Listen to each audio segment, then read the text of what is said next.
liberté d'expression. Tout le monde est quoi? Libre de s'exprimer. C'est que qui par Magamboana, c'est ma idéologie na bango. Tolobi a gouverner la biso ya ville. Na adjoint na e. Ba yo kana kututé. Paraît-il ba solo la rapé kututé. Lié titulaire a étouffa adjoint na e. Comprendre? Adjoint na e pe amoni eleki. Yé le titulaire adjoint ba prérogative.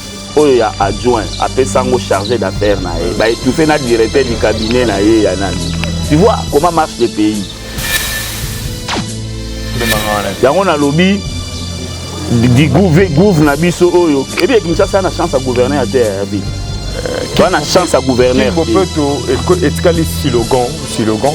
Mais moi, je n'arrive même pas à comprendre. Jean-Tini Ngobila, il n'a pas bien géré Yumbi. Et puis, Toyes Baye, sous la capitale, la ville de Kinshasa, est-ce qu'il peut gérer la ville? Coalition, MCC, casse, de même la biso, c'est pour cela que vous l'avez accepté comme ça la coalition parce que vous n'avez pas gagné les élections. C'est constitutionnel. Mais oui, je sais, c'est constitutionnel. Tout le monde a un Mitterrand. Na Chirac. Oui. Hein? Mais il y a biso siko toza na maîtrise nango te ta pas ememi biso.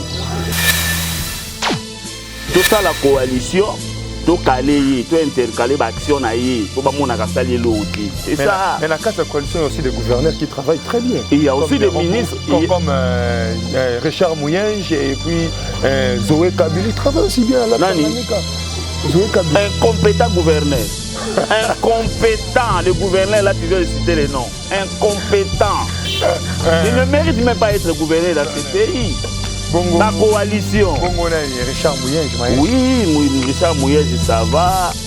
Kiaboula, il y a Okatanga, ça va. Obaocho Longola aussi, il y a autorité incompétent. Aoutana Kisangani.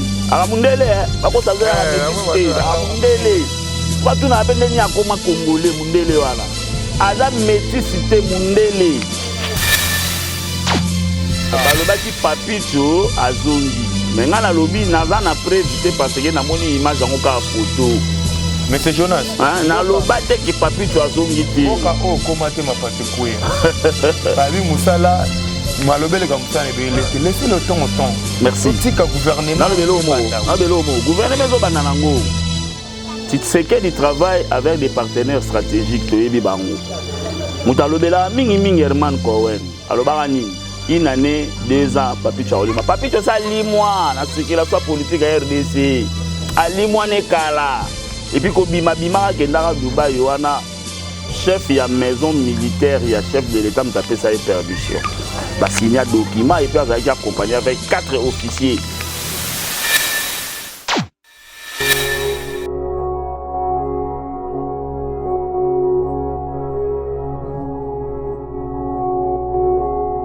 Bonjour et bienvenue à vous mes très chers fans, fidèles, chers internautes de votre chaîne que vous aimez bien de le suivre en temps réel. Non Badiama TV, la chaîne du moment, la chaîne d'actualité. Et bien restez là branchés, scotchés et abonnez-vous aussi massivement et aussi avec votre émission que vous aimez bien de le suivre en tout le temps. Totimola Bosolo, une émission qui vous donne l'actualité politique, tout ce qui se déroule ici en RDC, précisément en Kinshasa, pourquoi pas, et ici en ce qui nous fait actuellement la publication du gouvernement. Sam Maloukonde est déjà sorti et bientôt là il va présenter son gouvernement au niveau du Parlement et puis aussi son programme. Donc avant que je puisse présenter mon invité du jour, je dis un grand merci à toi, à la grande équipe, je vois directement Doumi derrière la caméra, mon réalisateur, et à vous mes très chers fans, fidèles, chers internautes de me sauver partout là où vous êtes. Je vois directement mon confrère Moïse de la presse, toutes mes salutations à toi, sans oublier Béni et Bénédicte, je vous aime bien, et à la grande dame Nono Badiama, merci pour la confiance, merci aussi pour la fidélité. Comme je vous ai dit au sommaire de cette émission, je suis avec mon invité du jour, Jonas Tambo. Si on est d'accord avec mon caméraman, permets-moi que je lui dise un grand bonjour à toi, monsieur Jonas. Bonjour, grand journaliste. Bonne santé. Santé Kitoko, toujours Kandé dans le bar. Santé Pempa, toujours. Ah oui, santé Pimpar, donc on est là, et comme moi aussi je vous le dis en tout le temps que Popopo, Bocheki Tembe, Mayangani Bandi, donc papa, maman, benga maman, benga papa, benga bana bofanda bolan d'émission Oyo, ils ont ça va information fraîche, information à développer, ça reste à vérifier tes mes informations fraîches.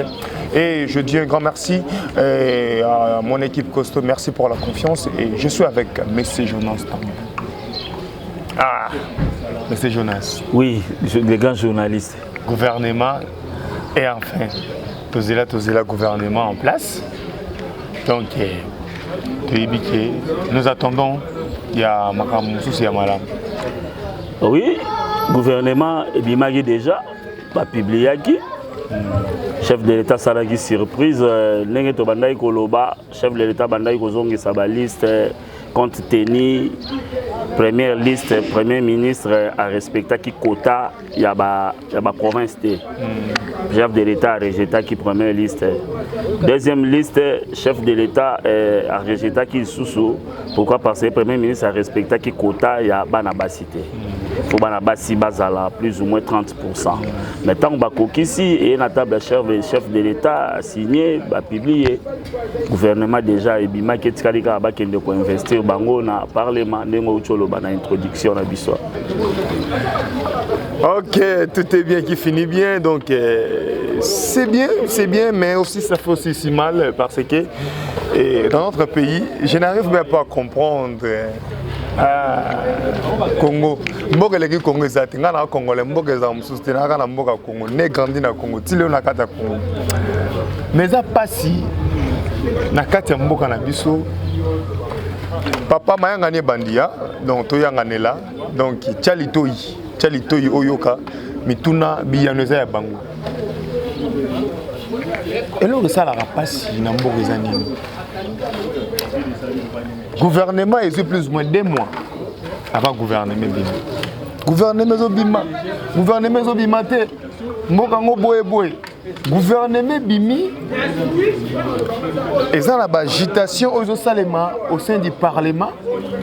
Il y a des députés qui étaient sûrs qu'eux-mêmes ils seront ministres tellement qu'abimi ministre était au jour d'aujourd'hui parce que compliqué ba makambu ba lobi que non bazo considérer gouvernement. D'après vous, étant l'IDPS parti présidentiel, bon, c'est là qu'il y a qu'on nominé un ministre par parallèle.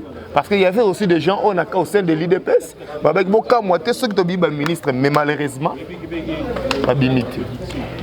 Merci beaucoup. C'est une vraiment question très pertinente. Au Moni, gouvernement il doit quitter 2 mois depuis le nommement premier ministre pour Ebima. Le premier ministre avait des pourparlers dans la classe politique, la société civile, le mouvement bongo na bongo, à consulter bango pour bailler bandengeni. Gouvernement Ebimi. Il fallait nous féliciter le régime Oyo, gouvernement Oyo. Tout il y a plus de 66 ministres. 66 ministères, équipe, il y a gouvernement. Réduire en haut à 56, pardon, mais il faut te féliciter. Et puis, 500 députés. Donc, on a fait pas ministre. Moi, 24 députés, ministre. Alors, il y avait 130, 200 députés au Basalaki manifester mécontentement na bango. Batu balobeli yango te bakutanaki na chef de l'État na fleuve hôtel chef de l'État grondé bango alobelaki bango na ton ya likolo. Abi vous les députés vous avez un devoir ya kuvotaka ba loi et puis tous les députés te aza sansa comme ministre. Vous avez 56 postes ministériels. Donc on doit tous les 500 députés ou 200 au ba manifester qui mécontentement ba bango ba ministre. Nous y a raison et puis ils ont démarche moro to comprendre na biso banana bala sima masolo chef de l'État gangela bango boye na fleuve hôtel et puis binonde mabena binonde banani ka bazaki na sima masolo banani ngo banani bato bazanga ba kombo yo ebite ke nyonso na mboka na biso na politique et marchera sur ka ba manipulation. Il y a des gens ceux qui côté où ils simba il y a na bateau ba manipuler ou ba cha ba moyen pour changer bato ba idée. Ça s'est fait dans ce pays. oza congolais tu ape kutu kinois ou tolo bango mama solo on ngezala to ebi na biso salela ngangolu na yo kolo parce que mboka na ngao yo mboka makambo mboka banka mboka ba problème donc bi likasa soko ko ina nzete faut des alarase ya mopepe mais ye mo likasa elenga ko bina ya ngako yara donc papa Jonas na sepela qui avant gouvernement selon ndenge ba dire ezalaki il y aura plus de gens députés entre-temps ministres mais je suis dans la joie parce que yo moko aussi 24 députés le bazaba ministre donc le Rwanda est impossible pour que Esimba parce que Esimba tena étant autozali donc aujourd'hui vous êtes d'accord vous voyez qu'il y a des gens où ba ministre ti comme tchaba nungu na ba étendre qui par-ci par-là tu éviter vous promettez que votre ministre parce que l'union sacrée est vaste. Tout le temps, l'union sacrée, il y a des partis où ils sont influents. Mais nous sommes pas députés. Mais, et comme nous pouvons s'amaquer, nous sommes gouvernement. Et puis, chose grave, bon, je félicite le président de la République et par rapport au gouvernement, Jeanne Bazali, maman Bazali, Mpakapé Bazali. Mais il y a moins pas chez Ali que non. Tribalisme est plus moins d'ambo. Bon, na évité makambo yozo lobana que les ana ba député au bazobo ya gouvernement na évité yoso yokelango. Na évité yoso yokelango. Tant na lobano za muta Martin Fayulu, mo ba biloko yango. Tena lo bakombo. Là, la muta madidi na eba nanga mais to continuer na biso. Mais na comprendre. Chers internautes, moi na comprendre raté. So mituna na ngesa la et ça la passe par rapport en quoi. Mais na comprendre ce que sans sa mutuna ngo. Il y a pas de député au bas au boya gouvernement. Les aïki na ba député mal intentionné. Toyebi moko ko tu père mo boya na otanga kombo nete ba. Mais qu'est-ce que père on zo le bila kayenga zo. Père wana bitanga soyi wana wa ibiti na takoma député. Qu'est-ce que père on zo le bila yonga zo. Ibiti na takoma député papa wana. Papa on zo le bila. Otanga kombo nete to fula. Mais bazo ba député bisu ba mona batata. Montréal éviter ce que problème ngeza nga place on za muta fayo le za mutona za kata union sacrée. Bakizengi muso batata wana ba bebisa parlement bango wana batata wana to comprendre déjà tant ba yolanda biso papa wana bitanga soyi bango ne ba bebisa nini assemblée nationale comprendre wana za ba biloko moko betolanda ngo te mais chef de l'état gangela bango tchaki bango na place na bango babi mbala liboso chef de l'état a haussé ton sur bango comprendre là moni bazongi na temps ba oser la investiture. C'était prévu dans la lelo jeudi, mais n'habite sur la poussière au jour. En plus, Papichou, hein? Papichou a instruit. Parce que ça, Papichou. Mais là, c'est très important. Oui. Papichou a instruit les députés à côté naï. Va participer massivement à l'investiture du gouvernement Samaloukonde de Papichou. Pour en direct de Kachama, parce que ça na Zamba. Vous comprenez? Mais on a descend, on a un rumba, chef de l'État si on a. Et puis, il y a Nini. On a poussé chef de l'État dissoudre le Parlement à moi pas Yassima, au Kokate. Pour dissoudre le Parlement, ça a emboîté encore les pas. Tout avancer, le gouvernement bini. Comprendre? Bazaïka mal intentionné, c'est ça. Bazaïka mal intentionné, donc c'est un peu ça. Donc, Naé Baraté, mais c'est jeune qui a mon mais quand moi je lui pose des questions, c'est la déontologie. Juste de poser des questions, ma motali la mouka, ma motali ensemble, ma motali partie non surtout. Mais la question n'a pas naïe. Naé Baraté, binobolo barananga, ce qui est ça la moi passe. Mais je n'arrive même pas à comprendre. Nazaram de la moukate, nazapé moutouté, nazana osala mosala, selon la déontologie journalistique n'engezaledi. Merci. Mais tout ce côté. Selon les Robin Talamuka, j'en profite directement, selon la réforme de l'Assemblée nationale, selon avis à M. Martin Fayulu, m'a dit qui, au lieu de, au jour d'avenir, au lieu de 500 députés, tu recommandes à 350, et selon vous. Et ça c'est du n'importe quoi. À la place à Otika Nini Wanate, hier à le président élite, à Séjarate, pour proposer une loi, et quand on a parlé, il faut à la députée. il y a un président élu. Il a habité la manine. Il y a un député, Abima député.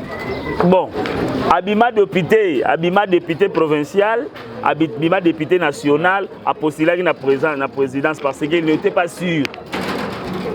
Alors qu'il sûreté, on a postulé na provincial, la nationale, la présidence. On a question na betika accepté. Na lobby hein. Siko nini. Et lo nini zo swa bango. Aka ye mokote. Et lo ko ya lutundu la o ba uti ko voter ba prouver yango lobby hein. Le kaki hein. Et suis bango nyonso na ba prélat catholique na biso ba komi ko appuyer et lo ko ya Martin Fayulu eleka ba ko tsango. Wapi on comprend l'été Mogoyo ba mutu wana ve madidi on comprend des litres na yo vie o bunga litres hein to yebina so pozo banga identification na ninyo na recensement to yeba place obotama otanga primaire no wapi to landela ngo allez-y comprendre wana ko question na tous les gars msusu ko perdre na épingle ka elo moka na ke na réponse na tuna kiyo mutuna omoni place ngana to potana ka ko makale boye na tunyo mutuna ya réforme et assemblée nationale et ba député mais yo comme manga msusu tout comme ça la bon pour la loi wana madidi ba yebi yango te e ko tapete Nicolo Tolo la loi ya réforme ya Venabiso Christophe Lutundu la oyo et uti koleka batindi yango na comité PAJ et zonga bon eke na Sénat. C'est ça où eza en actualité yango wana ya ve madidi to yebi yango te soko lobela ani yo mtozo yebi sanga poza mutu na bango. Bon naza mutu nzambe naza mutu na papa bana ngai tozo on évolue oui tozo c'est cas oui c'est bien bon dans ce pays et la chose la plus étonnante gouverneur de la ville de Kinshasa son excellence Jean-Tilingo Bulambaka et son vice-gouverneur Néron Mbungu et il y avait des mésententes hein aussi un ville de Kinshasa. J'espère bien que vous avez déjà suivi. Mon vice-gouverneur, azo le cané na écran, azo bimisa makam oyo ezana monté mané sala qui passe. Bible écoute l'osna brambe yanoko simba de singa foba kabwana. Mais Jean-Tilingo Bulana ne rombungu ezo simba te ndenge muninga seno ba propos na ya tenaki et en plus à côté de pétition, hier, au niveau Assemblée nationale et provinciale, Bango Kuna va rejeter selon le lobby qui est selon la Rimer à corrompre qui est député provincial. Mais, gloire à Dieu, la Cour de cassation a zone ici. Selon vous, hein, étant l'UDPS, comment ça fait-il qu'au sein du gouvernement, il y a un mandat, c'est ce qu'il dit? Le problème, ils ont toujours ébélé. Reculons un peu. À l'époque, il y a Che Guevara, mais pourquoi administration, gérance, il y a pouvoir à Tshisekedi, ils ont moi légèreté. Tout ça parce que wana muta Kabila, wana mutu ya Tshisekedi. À vous de dire. Bon, oh lobby wana pourquoi na période à Tshisekedi déjà mais état de droit, liberté d'expression, tout le monde est quoi? Libre de s'exprimer ya koloba. Tshisekedi qui par makambo wana te mayebi ba idéologie na bango. To lobby a gouverneur na biso ya ville na adjoint na e ba yo kana kutu te. Paraît-il ba solo la rapé kutu te. Lié titulaire a étouffa adjoint na e. Comprendre? Adjoint la EP à Moni Eleki, il est le titulaire, adjoint ma prérogative, il y a adjoint, après sango chargé d'affaires, il fait na directeur du cabinet, tu vois comment marche le pays. Et puis Babylone, on outside la biso à 100 projets. 100 projets, à la mbongoté, d'ailleurs, soit aux autres de la mbongo, à pesa l'enca à grimace. Projet qui ne bopeto, abi et quoi aboutir na elo côté, il a raison. Bakei pour destituer président APK, Assemblée provinciale de Kinshasa. Oui, ils ont une réunion, ils ont un hôtel en Koukou. Ils ont des députés provinciaux pour rejeter la motion. Oui, quand Bango a rejeté contre motion, il y a président APK, Bakei ils sont destitués adjoint gouverneur. Pro constitutionnel à Zongisi, à mon la trouvant illégalement. Même, nga, son ami ministre intérieur, Yambogo, na okanga APK wana na kangi hôtel de ville à Kinshasa. À suspendre le gouverneur, tout fonctionne sans gouverneur nini. Quand c'est le gouvernement place, oui. Ministre intérieur, les autres sont dans la vitesse. Azate le rôle à papa la biso a uto kende respect na papa wana aya na vitesse mbangu dans cheval mbangu le rôle a permis. Kangela l'assemblée provinciale à Kinshasa, kangela hôtel de ville, yo gouverneur suspendu. Yo bilono so na suspendu époque nani Chadari akanga assemblée provinciale à Kasai. Pourquoi ils vont pas ba sala ngoti? Assemblée provinciale à ville à Kinshasa na Kanyango. Bweni hôtel de ville à ville à Kinshasa na Kanyango. Yo gouverneur, tu ya twende na carrière, tu mukamate muchonge kuna na prison. Faut tout tambola pe na on pe bongo. So moni ba loba mingi za nga état de droit mais eza na suka nango ba okanga ma ebele ba misu ba ko mokata na ba boatu. Amati déjà na makambu ya nani ya gentil. Déboulonnement. T'es na devancer. Déboulonnement. Tozo solo la makambu gentil na ne rombongo. To komi la makambu zo be mangana. Yango na lobby di gouvernement na biso oyo. Et bien Kinshasa na chance à gouverner à terre vie. Tu as la chance à gouverner. Slogan.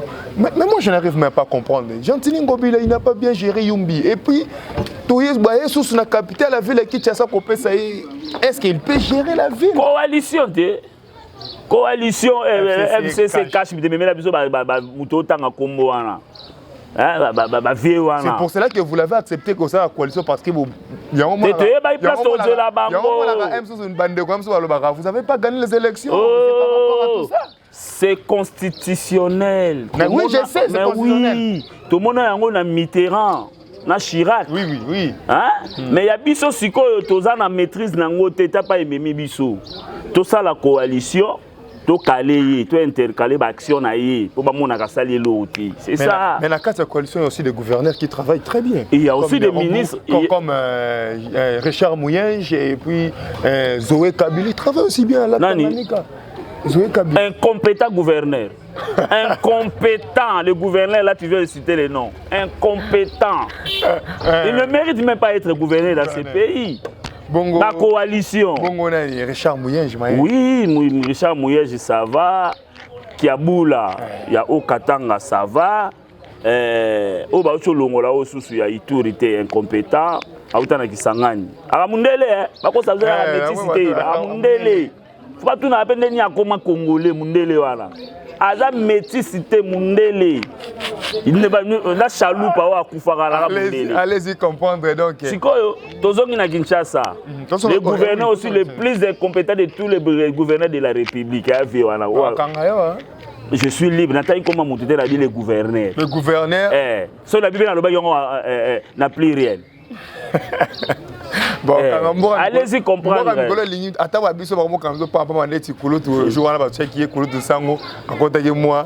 Garde à vie, moi, qui est état de droit. État de droit. Même il y a des ministres, il y a gouverneur, il y a des excellents ministres. Oui. Même il y a FCC, il y a des excellents ministres. Le ministre, il y a infrastructure. Excellent ministre. Aboya Koutou Bango Banda Tongo. Akenda su ba raconte vraiment ya pas banda kutarate. Mais ça FCC. Baza ibele ba paluku.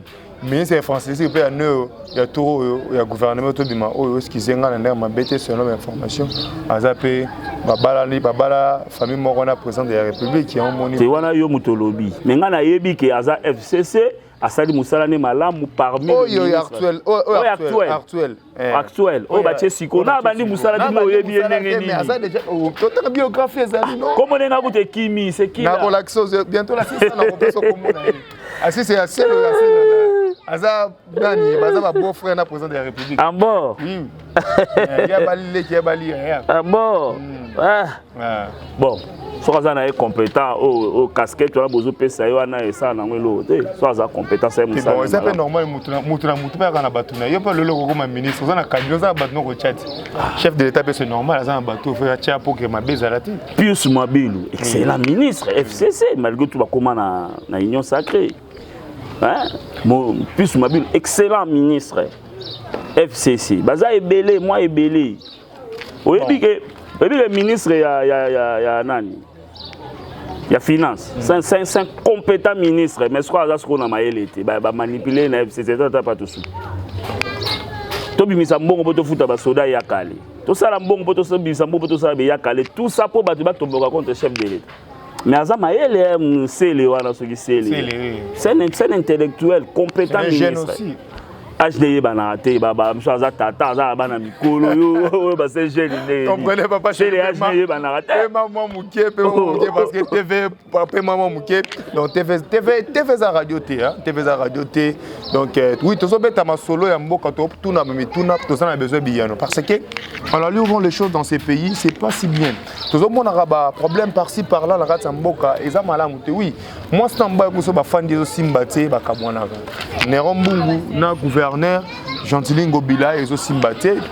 Les a bien été dans la Mboka au monde première gouverneur na vice c'est la toute première fois moi je depuis na boté dans Mboka on a mon vice azo déplorer on sent que non azo plaider azana ba problème moko fond du cœur mais et tu yebi que tout ça va changer et parce que to pesa Mboka to pesa ba ville na bato bazana poser au kamba Mboka non pas pour na bato on poser détruire Mboka non dans ce sens là au monde que Mboka tam gouverneur de la ville zo ba que non ngai na yebi mamazan douté vice-gouverneur. C'est pas normal. Donc nous évoluons toujours avec... La bête c'était mon là les cambo ya vice na titulaire. Oui, na titulaire. Oui, bien makambo ane zaka na ville te. Ezati na ba ministre. Oui, voilà, oui, oui. Si na ba ministre titulaire na adjoint, bah tous les ministres titulaires ba etufaka ba adjoint na bango. Alors ba senga nini? Il faut voter loi ou bien cour constitutionnelle à interpréter loi vice aye baba prérogatif na yi musala na ye bandi wapi suki wapi gouverneur adjoint musala na bandi wapi suki ti na ba ministre ti na ba assemblée provinciale ya intérieur makambo ezali gouverneur titulaire na vice bayoka na raté ça ka Kinshasa te. Moi je peux vous donner une idée simple ndeti bino idée peso botomboki Congo yoka bino tellement que Gentilin Ngobila na Nerombungu esimate boko choisir moko bolingo tika boko ça le pe marche mo pe ya kafu hein marche kafu pena au pena boke pena donc Gentilin Ngobila tika vile kicha sawa ezoya yekuta za na chance ba mama na balongolele bilamba te ba mama balongolele bilamba kala te ba mama zandu ba mama balongolele na bilamba ba yebita ba mama balongola bilamba bike papicho ba mama balongolele bilamba na ngasa bielo yaliko tuta ba Gensini ba mama fo ba longolele na bilamba ba la kisi ba parti wana batama na po eza bien eza nini auti kobika pour na pétition ya président ya APK ce président APK kweyaki automatiquement ba OK na procédure ba ko isa voilà bazali mayele ba ke ba corrompre ba député provincial ya ville Kinshasa ba pesi ba mbongo c'est ça bon ça va nous évoluons c'est ce qu'on attend que le ba kombo oyo ba ministre oyo chef de l'état oyo ya base oyo mo ba base na ye donc et ya buto ya mo ndenge zaki Che Guevara Kabila zaki na ba ministre na ye ayebi ke oyo soka che place wana akotapata pate place wana loko sa nini et Simba donc on to moni azo ndaka lokolo ya président honoraire parce que bazala ki na coalition jusqu'au jour d'aujourd'hui ils sont toujours ensemble des bazo kende et Oyo, dans un qui a un président sectionnaire à Ngiringira. Président Toums. Ministre IDPS, Acelo Intérieur, Samba Antoinette Économique, Yves Kouboulou Jeunesse, Didier Boudimbu Hydrocarbures, Maître Tony Mwamba FSP, Nicolas Kazadi Finance, Gilbert Kabanda Défense, Désiré Biarazir Agriculture, Hébert Congolo Numérique, Axelo Gisère Infrastructure, Onepsio. Nicolas Kazadi Finance. Nicolas Finance Natangué. Nicolas Kazadi Finance Natangué. Augustin Kibasa Infrastructure. Donc presque le ministre Oyo, tout le monde est basé à la carte IDPS. J'espère bien que le ministre Oyo basé à IDPS, lobby va nous relater. Nous avons comment ils ont choisi chef de l'État, ils ont représenté l'IDPS. Donc, au monde, Nicolas a corrigé Célé. boya comprendre pena que loba na yonde dernièrement loba la Che Guevara ozonga na mboka te Che Guevara ozonga to ya nga loba omoni biloba to loba ki Che Guevara ba loba ki Papicho azongi mais nga na lobi naza na preuve te parce que na moni image yango ka photo. Mais c'est Jonas. Na loba te ki Papicho azongi te mboka o komate mapate kwe babi musala malobele comme ça laissez le temps au temps. Merci. Tika gouvernement gouvernement zo bana nango. Tshisekedi travaille avec des partenaires stratégiques to yebi bango. Mutalobela mingi Herman Cohen. Alobara nini? Une année, 2 ans, Papicho Olima. Papicho ça limoi na circulation politique à RDC. A limoi ne kala. Et puis ko bima kendara Dubaï wana chef ya maison militaire, il y a chef de l'État, m'a appelé ça permission. Bah signé un document et puis il a accompagné avec 4 officiers. Il y a FARDC, bah qu'est-ce bazou. Comprends? Papicho n'a failli le appeler ça une douleur hein. Te appeler ça une douleur. Vous devez en autant y en avait m'a dit il y a là où il y a des assis là kala. Aïe bah lit il est sur abundela ani. Vérité des yeux. Ah Amérique a dit qu'on publiait biso vrai résultat élection 1 mois passé. Apparemment ça va féliciter, c'est déjà passé. Ça va féliciter. C'est Antoine Tshisekedi. Merci beaucoup. C'est lui le président de la République démocratique du Congo. Ce qui est passé déjà. Nous continuons. Donc j'espère bien que j'espère que vous comprendre na marambo azoloba na ba erreur naie aux avenirs parce que Tommy Monakate le lot mon ane lobby souci ya congolais nous surtout tous par-ci par-là tous na posa évolution ya mboka Congo etambola et loko stabilité so de moniki do monaka mboka ko motambola mo malamu courant disponibilité maille disponibilité banzela mo mkina ngengi rezo kota na me malu ezo kenda rapeti na suka de malu vanga yango na mpemaki continuité zati dans continent mo marambo etali yo moko bandaki debunelma ministre FSP ministre sortant ministre Willy Bakonga ba kutoka ngena 2 millions de dollars hein? 2 millions de dollars papa 2 milliards papa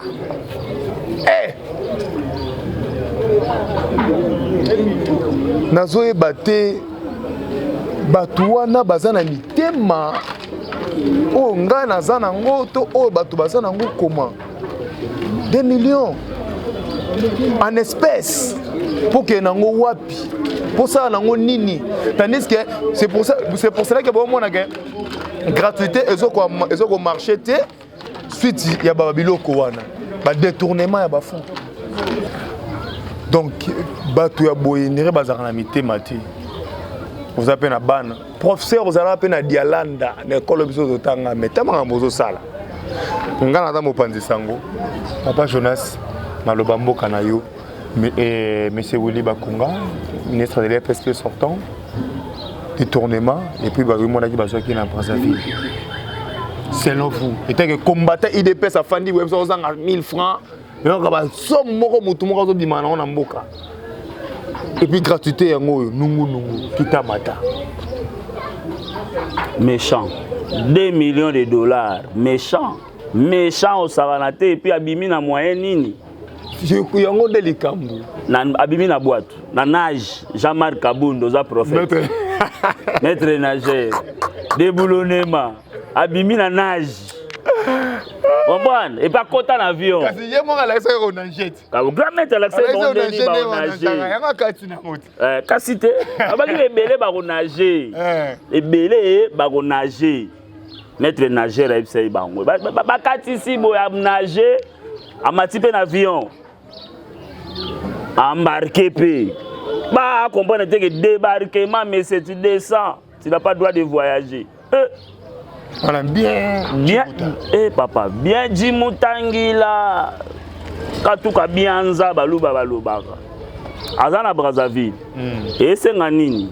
Faut comprendre les Cambo très bien batebele ba olobela on ba yeba. Oui, Congo Brazzaville bakangi. Ana maboko ya gouvernement ya Congo Brazzaville. Avant aya awa, il faut toyeba soki mboka na biso na Congo Brazzaville tozana contrat d'extradition. Comprendre?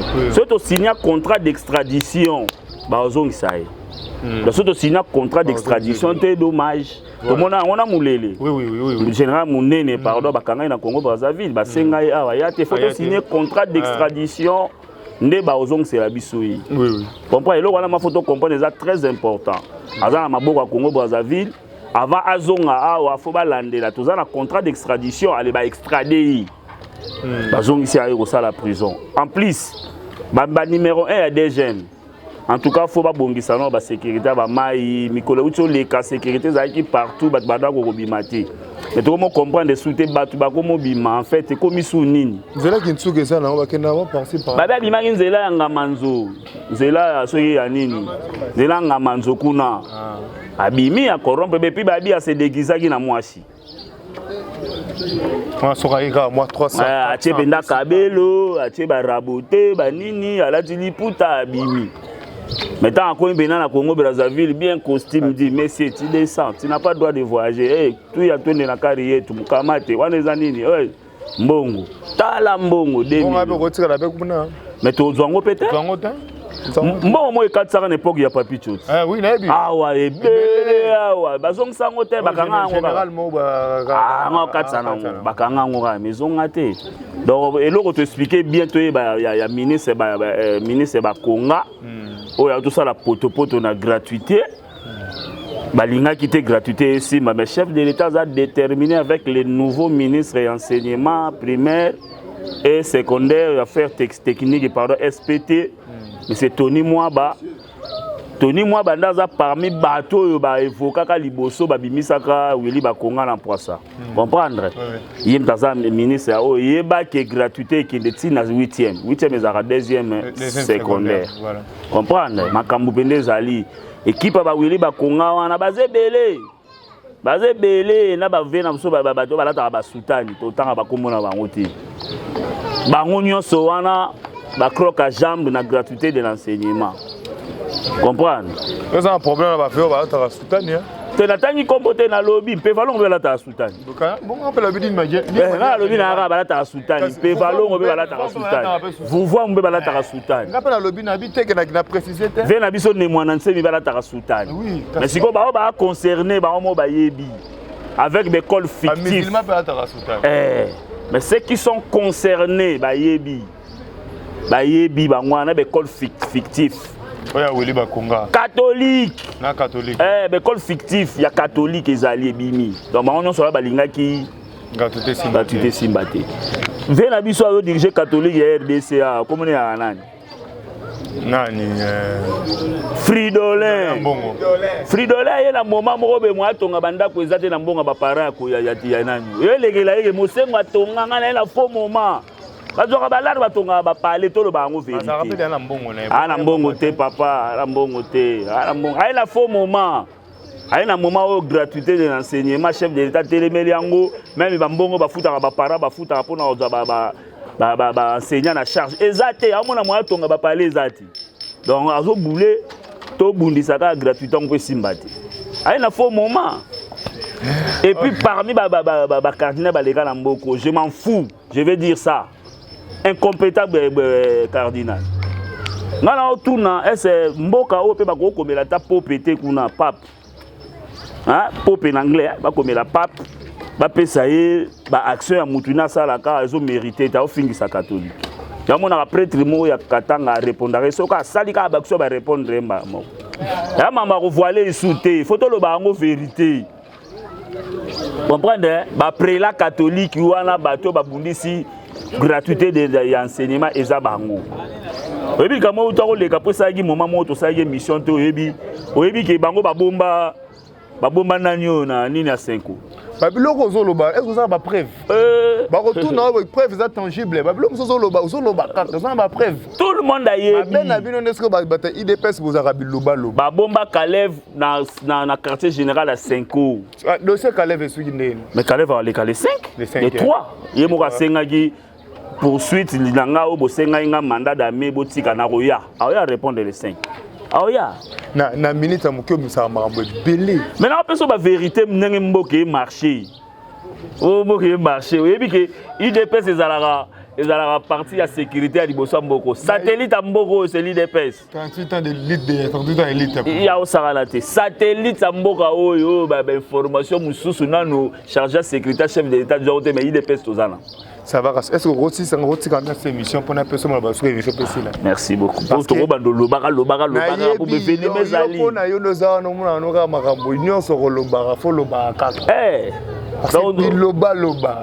La bouche qui parle trop commis trop des erreurs. Oui, Barango. Moi, je suis un communicateur, un communicateur, pardon. Moi, je suis un communicateur. La communication. Non. Tant que un communicateur.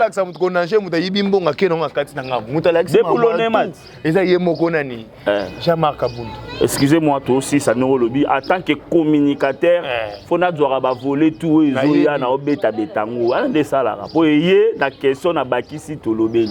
Et ça, bon mot.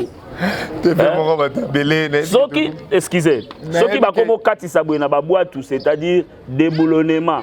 Tant que tu sais que le chef d'État Lobaki n'a pas déboulonné le système, bah tu es Lobaki, bah publier na ba clé et gata na ba réseaux sociaux le souka. Déboulonnement il y a régime. Na ba okanga te ba mal à l'aise. Bah mal à l'aise. Mais Kabila est mal à l'aise, tu n'as pas fallu l'année poser. Chaque fois, si il est en sécurité dans ces pays, c'est ce que tu as livré. C'est normal, coalition existera toujours. Coalition, coalition c'est Koufa. Ça existe toujours. Tu vois?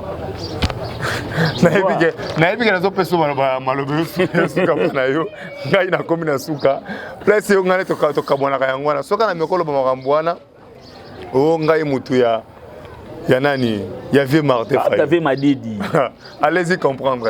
On est arrivé pratiquement à la fin. Je dis un grand merci à la grande équipe qui m'accompagne. Je vois directement derrière la caméra. Domi Montréal et sans oublier Moïse de la Presse et la grande dame. Et sans oublier aussi l'ingénieur Lucien Makos, André de Belgique. Je vous salue, je vous aime bien. Et la grande dame Maman Nana Badiama, merci pour la confiance, merci aussi pour la fidélité. Bateau na mouton na zarana yaza loba trop, hein, loba trop mais nanya surtout au solo l'émission comme on a souka, nous surtout au solo li. Tout dernier mot pour l'émission est le conseil nini parce que les tobandaki n'en tout moi synthèse moi parce que op me copé ça conseil na bandeko oyo baye ba côté gouvernement sika et puis na bandeko oyo ba bimi ba yokana bango passe et puis na bandeko oyo ba omotia nungu na kati ya parlement pour que ba sepeli vraiment na ndenge gouvernement et bimité conseil ni okopé ça bango 2 minutes et plutôt clore émission. Conseil pena ya oloba mingi ate ezalaka bandeko tolinga mboka base ya kotomwa mayamboka ezalaka bolingo na volonté au chef de l'état zanango ceux qui quittent pas ya premier ministre qui quittent pas ba ministre qui quittent pas ba député mboka ko avancer tolinga ka mboka ba député mal intentionné ba recadrer bango bazongi na temps tolinga ka mboka ona olobaka yangwana na tous les Congolais et là musu tozana ngo ya makasi nzamba pesa biso ezatezaka RDC tolinga yango tozana na volonté na bato ba okamba biso so volonté ezali 5 ans eza ebele to koma na budget msu ya 80 milliards ce qui volonté ezali non eza na 5 ans bolingo ya Congo tolinga mboka c'est tout. Ok, tolinga mboka ndenge frère Denis Ngonda lobaka salelanga ngolu na yo kotika ngai te nkolo. Donc tobele la combo ya Nzambe chaque jour na RDC pour mboke bonga. On est arrivé à la fin. Donc je dis un grand merci na batno surtout ba mbibiso na base IDPS tokutani mikolo zoya. Ngane mna remercier. Ok, merci. Nengezani.